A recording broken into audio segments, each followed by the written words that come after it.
Twinkle, twinkle, little star, how I wonder what you are. Up above the world so high, like the diamond in the sky. Hello my amazing viewers, thank you so much for joining me on my program once again. I appreciate you wherever you are connecting from. If you are joining me from any part of the world, I thank you very much for your contribution on my channel. Please watch from the beginning to the end. After watching, go to the comment section and leave your comments. Express yourself the way you feel it, whatever be your own contribution, put it down at the comment section. It's all welcome. Remember, in this channel I bring you information on things that are happening around the world, more especially in Nigeria and southeastern parts of Nigeria, the southern Nigeria in particular. Today, I'm going to share with you a broadcast that was being released, a press statement that was being released by the World Igbo Congress on the situation of things in Nigeria. As you all know, the struggle in Nigeria has become so hard. The insecurity in Nigeria has become so overwhelming that people can no longer be silent. And now, the World Igbo Congress are coming out openly to call on all other tribes to wake up and defend themselves against the Fulani invaders who are planning by all means possible to overtake the whole country. It is no longer news that this is what the plan is, the Fulanization of Nigeria. It's been exposed, and they are calling on all people to rise up and defend themselves. Let us hear directly from the World Igbo Congress what they had to say about the situation of Nigeria. Let's watch. Hello to all Igbo people in the diaspora, to all children of Oduduwa in the diaspora, to all Middle Belters in the diaspora. I bring you greetings from the headquarters of the World Igbo Congress in the United States of America. I am Professor Anthony Ejiofor, Executive Chairman of the Board of Directors and the House of Delegates of the World Igbo Congress. I want to break protocol in order to bring you this message in English instead of the usual Igbo language because of these compatriots who are not Igbos who are listening to this broadcast. The message I have for you is simple and very straightforward and brief too. The message centers on two key issues. One is the extrajudicial killing and massacre of our people in Nigeria. The other is the abduction of Nnamdi Kanu in Kenya, the travails of Sunday Igboho, and the massacre of people in Benue State.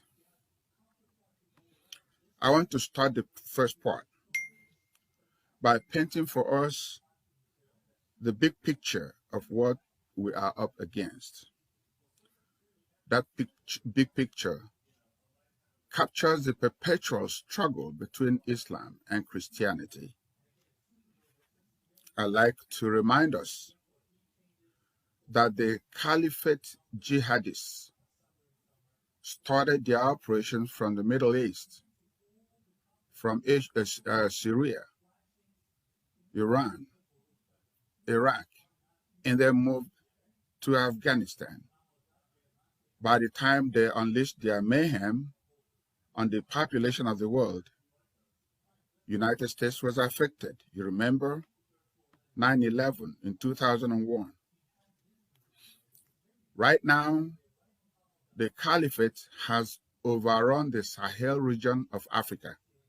Indeed, North Africa, the Sahel region, and the entire West Africa up to the Central African Republic are all part of the Maghreb area in the new order of the Islamic world. What we are looking at is that right now, this caliphate driving their activities with Al-Qaeda and ISIS have really arrived Nigeria. Indeed, their foot soldiers are Fulani people, 6 million people in Nigeria, compared to 211.7 million people that we have in Nigeria. They are the ones driving this. In Nigeria, they are propelled by ISWAP, which is ISIS in West Africa. They are propelled by Boko Haram. And now the deadly, vicious AK-47 carrying Fulani herdsmen who kill, maim, rape, do everything. They are the foot soldiers of the caliphate in Nigeria. As things stand, everything going on in Nigeria today is in furtherance of the big picture that the caliphate is determined to foist on all of us. That is to say, Islamize the entire area, Fulanize the entire area. Now, the people of Middle Belt and Southern Nigeria must therefore stand up strong to stop this Fulanization being pushed by these 6 million Fulani people against the estimated 211.7 million Nigerians. Nnamdi Kanu and IPOB have been tagged terrorists by the Fulani-occupied Nigerian government. Make no mistake about it, ladies and gentlemen. No other country in the world has done so.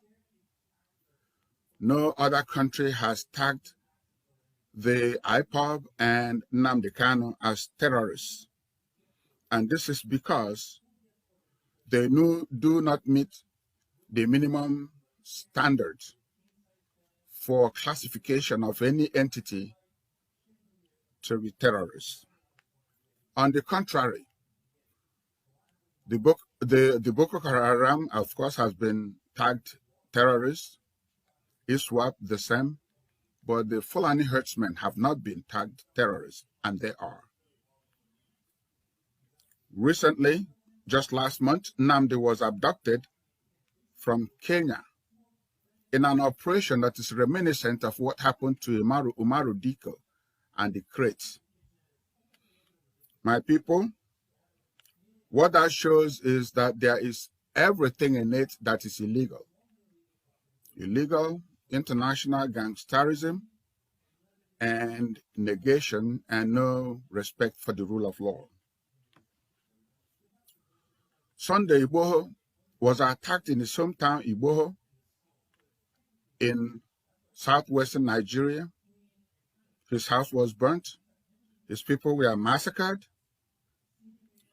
Recently, Benue people in the Middle Belt were sacked from their indigenous lands. They were put into camps. And even in those camps, which we called IDPs, they were still attacked and killed. Hundreds of them were killed. How long will this continue in Nigeria? Now, what do all these people have in common? Nnamdi Kanu, IPOB, Sunday Igboho and his people, the Benue people, what do they have in common? They stand in the way of the scheme of the Fulani Caliphate. That is why they must be taken out.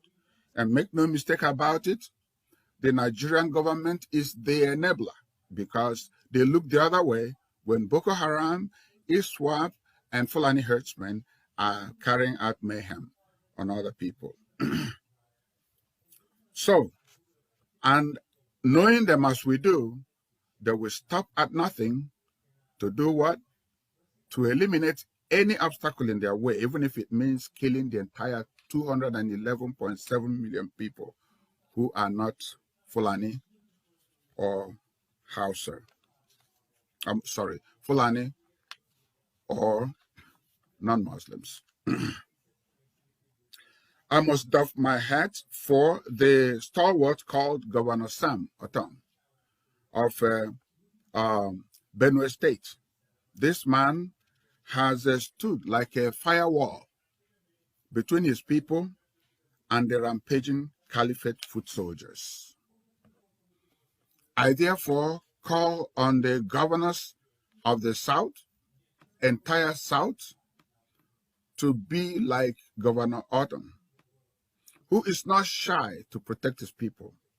I would like these governors and other leaders in Southeast and South-South to be more proactive in the defense of their people. We do commend them for coming together and making some laudable pronouncements recently, but they need to do more. These caliphate foot soldiers ain't playing at all. You don't joke with them. On our part, in the diaspora, our people from Middle Belt, our people from the South, and all the people from areas in Nigeria that are being oppressed and massacred, we owe it as a duty to ourselves and our beleaguered people at home to stand up and let the world know what is going on in our part of Nigeria. On Wednesday, July the 21st, 2021, we will march in all metropolises in North America, in South America, in Europe, in the Middle East, in Asia, and the Pacific Rim.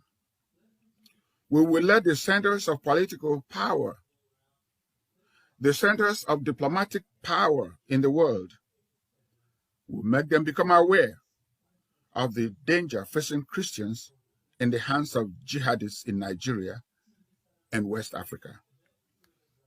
It will be a synchronized march. March materials have already been made available and delivered to your local leaders or local leadership. We are asking for a referendum which will allow the people of Nigeria, over 400 diverse ethnic groups that are actually complete ethnic nationalities. We are asking that they be allowed to choose how they rule themselves. Therefore, a referendum will be the proper thing to do at this time. We are asking for the unconditional release of Mazen Nnamdi Kanu, who was criminally abducted from Kenya. No international standards were observed. We are not even talking about trial.